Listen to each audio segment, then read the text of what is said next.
Hi friends, welcome to our channel. இன்றைக்கி நம்ம சேனலில் 2025 முதல் நாள் எப்படி ஆரம்பிச்சிருக்குன்னு சொல்லி பார்க்கலாம். வாங்க வீடியோக்குள்ளே போகலாம். நம்ம சேனலுக்கு புதுசாக யாராட்டு வந்திருந்தீங்கன்னா சப்ஸ்கிரைப் பண்ணிக்கோங்க. வீடியோ பிடிச்சிருந்தா லைக் பண்ணி ஷேர் பண்ணி கமெண்ட் பண்ணுங்கள். ஆரம்பமே அமர்க்கலமாக ஸ்டார்ட் ஆகிடுச்சு. காலையிலே இந்த பிரேக்ஃபாஸ்ட் முடிச்சுட்டு பால் அடுப்பில் வச்சுருந்தேன். இந்த கல்யாணம் முடிஞ்ச 5 வருஷத்தில் இதான் ஃபஸ்ட்டு நியூ இயர் செலிப்ரேஷன். பாப்பாவுக்கும் அவங்க பிறந்ததுலேருந்து இதான் ஃபஸ்ட்டு நியூ இயர் செலிப்ரேஷன். அதனால் கேக் பண்ணலான்னு சொல்லிட்டு பால் அடுப்பில் வச்சுருந்தேன். வின்டர் சீசனால் பெட்ரூம் கதவை மூடிட்டு உள்ளே போய் உட்காந்துட்டு இருந்தோம். டிவியும் ஓடிட்டு இருந்தது. பாப்பா விளாண்டுட்டு இருந்தாங்க. அப்படியே மெய் மருந்து உட்காந்துட்டேன். ஒரு மணி நேரம் கழிச்சு ஏதோ தீஞ்ச வாடை அடிக்கன்னு போய் பார்த்தா அங்கே எல்லாமே கரிஞ்சு தீஞ்சு போச்சு. அதை எடுத்து வச்சுட்டு இங்கே வந்து பார்த்தா பாப்பா எல்லாத்தையுமே எடுத்து கந்தல் குளமாக்கி போட்டிருந்தாங்க. நியூ இயர் அது மாதிரி இப்படி ஆயிடுச்சுன்னு சொல்லிட்டு மனசே கஷ்டமாக இருந்தது. நான் எப்போதுமே மனசு கஷ்டமாக இருக்குது அப்படி இல்லைனா எதையாட்டு திங்க் பண்ணிகிட்டு இருக்கேன் அப்படின்னா உடனே க்ளீனிங் ஒர்க் ஸ்டார்ட் பண்ணிடுவேன். சரி க்ளீனிங் பண்ணலாம் எனக்கு வீடை ஃபுல்லும் அப்படின்னு சொல்லிட்டு க்ளீன் பண்ணிட்டு சாமி கும்பிடுவோன்னு சொல்லிட்டு வீடெல்லாம் க்ளீன் பண்ண ஆரம்பிச்சாச்சு. இந்த கபோர்டு வந்து பார்த்திங்கன்னா பாப்பாவோட ஸ்டேஷ்னரி ஐட்டம், அப்புறம் ஸ்கூல் யூனிஃபார்ம், இதன டேடியோட யூனிஃபார்ம், அந்த மாதிரி ஐட்டம் எல்லாம் கேன்டீன் ஐட்டம் எல்லாமே இதில் தான் நான் வச்சுருப்பேன். அது எல்லாமே நான் எடுத்து வந்து க்ளீன் பண்ண ஆரம்பிச்சிட்டேன். க்ளீன் பண்ணிட்டு இருக்கும்போதே இதனா டேடி வந்துட்டாங்க. சரி லஞ்ச் ப்ரிப்பேர் பண்ணுவோன்னு சொல்லிட்டு ரைஸ் வச்சு காலிஃப்ளவர் கிரேவி வச்சு ரெடி பண்ணிட்டேன். ரெடி பண்ணிட்டு நானும் ஃப்ரெஷ்ஷப் ஆகிட்டு விளக்கு எல்லாத்தையுமே விளக்கி சாமி கும்பிடுவோன்னு சொல்லிட்டு சாமி கும்பிட்டுட்டு பாப்பாவும் இதனா டேடியும் சாப்பிட்டாங்க. நானும் சாப்பிட்டுட்டு கொஞ்ச நேரம் நிறைய புது படம்லாம் போட்டிருந்தாங்க டிவியில், அதெல்லாம் உட்காந்து பார்த்துட்டு இருந்தோம். அப்புறம் கொஞ்ச நேரத்தில் இதனா டேடியும் இதனையும் வந்து தூங்கிட்டாங்க. அப்புறம் நானும் சரின்னு சொல்லிட்டு தமிழ்கார அக்கா வீட்டுக்கு போகலான்னு சொல்லி கிளம்பி போயிட்டேன். இந்த பாக்ஸில் என்னோடய ட்ரெஸ் இருக்குதுன்னு சொல்லிட்டு யோசிக்கிறீங்களா? என்னென்னு பார்த்தீங்கன்னா இன்னொரு கபோர்ட் இருக்குது. அதில் வந்து டெய்லி யூஸ்க்கான கிளாத்து பாப்போடது என்னோடது இருக்குது. இதில் வந்து சாரீஸ் வந்து இங்கே எப்போவாட்டு தான் யூஸ் பண்ணுவோம். அதனால் அங்கேருந்து நான் ஒரு 4 சாரீஸ் கொண்டு வந்திருந்தேன். இங்கே வந்து தீபாவளிக்கு ஒரு சாரீ எடுத்திருந்தேன்.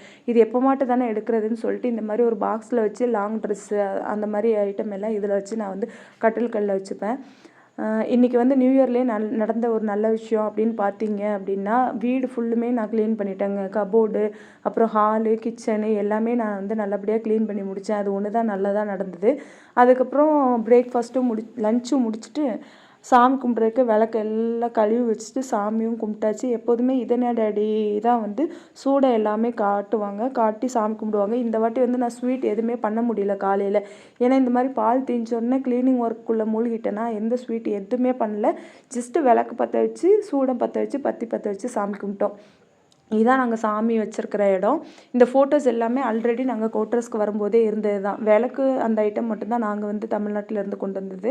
பாப்பா இது என்னென்னா இதனை எழுதிட்டு எப்போதுமே வந்து சாமி கும்பிட்றோம் இன்றைக்கி இலை பறிச்சிட்டு வாங்க, அந்த ஃப்ரூட்ஸு தேங்காய் பழம் எல்லாம் அப்போல்லாம் அதுக்கு அப்படி நான் சொல்லுவேன்.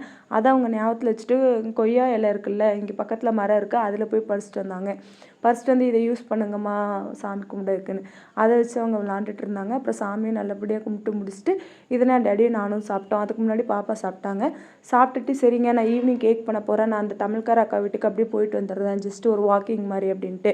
அவங்க அப்பா எதுக்கு போயிட்டு ரெஸ்ட் எடு அப்படின்னாங்க. இல்லைங்க நான் போயிட்டு வரேன், நியூ இயர் அதுமா அந்த அக்காவை மீட் பண்ணிட்டு வரேன்னு சொல்லிட்டு நான் மட்டும் போயிட்டு மீட் பண்ணிட்டு வந்துட்டு கொஞ்ச நேரம் நானும் படுத்து தூங்கி எந்திரிச்சிட்டேன். அப்புறம் கேக் செய்ய வந்து ரெடி ஆகிட்டோம்.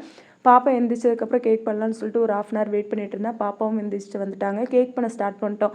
இந்த மிக்சியில் வந்து எல்லாத்தையுமே போட்டு கிரைண்ட் பண்ணுறதுக்கு முன்னாடி வரைக்கும் நல்லாதாங்க இருந்தேன். அப்புறம் கிரைண்ட் பண்ணும்போதே ஒரு மாதிரி தலை சுற்றிட்டு ரொம்ப சில்லாக ஆரம்பிச்சிட்டு அப்புறம் பாடி எல்லாமே ரொம்ப பெயின் ஆக ஆரம்பிச்சிட்டு அப்புறம் இதனால சொன்னேன், இல்லை எனக்கு ரொம்பவே கூலிங்காக இருக்குன்னு. அவங்க சொன்னாங்க எல்லாத்துக்குமே அப்படி தான் இருக்குது, அதெல்லாம் ஒன்றும் இல்லை அப்படின்னு சொல்லிட்டாங்க. அதுக்கப்புறம் கேக்கு எல்லாமே பேட்டர் எல்லாம் ஊற்றி அடுப்பில் வச்சுட்டு நான் போய் படுத்துட்டு இல்லை எனக்கு ரொம்பவே முடியலன்னு சொல்லிட்டு டெம்பரேச்சர் வச்சு பார்க்குறேன். 99 டிகிரி காய்ச்சல் இருந்தது. சரி காய்ச்சலோட கேக்கையும் ரெடி பண்ணி முடிச்சு கேக்கையும் சரி ஃபஸ்ட் டைம் ஃபேமிலியோடு செலிப்ரேட் பண்ணுறோம் அப்படின்னு சொல்லிட்டு இதனா டேடிக்கு வர நைட் டியூட்டி அவங்க போகிறதுக்கு முன்னக்கூட்டியே பாப்பாவுக்கு சாப்பாடு கொடுத்துட்டு கேக்கையும் கட் பண்ணி சாப்பிட்டுட்டு ஃப்ரிட்ஜுக்குள்ளே வச்சிட்டோம். அடுத்த நாள் எடுத்து அதுக்கப்புறம் சாப்பிட்டோம். இந்த மாதிரி தாங்க நியூ இயர் செலிப்ரேஷன் போச்சு. உங்களுக்குலாம் எப்படி நியூ இயர் செலிப்ரேஷன் போச்சு, என்னென்ன நல்ல விஷயங்கள்லாம் நீங்கள் பண்ணீங்க, எப்படி செலிப்ரேட் பண்ணீங்கன்னு சொல்லிட்டு கமெண்ட்டில் சொல்லுங்கள். வீடியோ பிடிச்சிருந்தா லைக் பண்ணி ஷேர் பண்ணி கமெண்ட் பண்ணுங்கள். நெக்ஸ்ட் வீடியோக்கு வெயிட் பண்ணுங்கள்.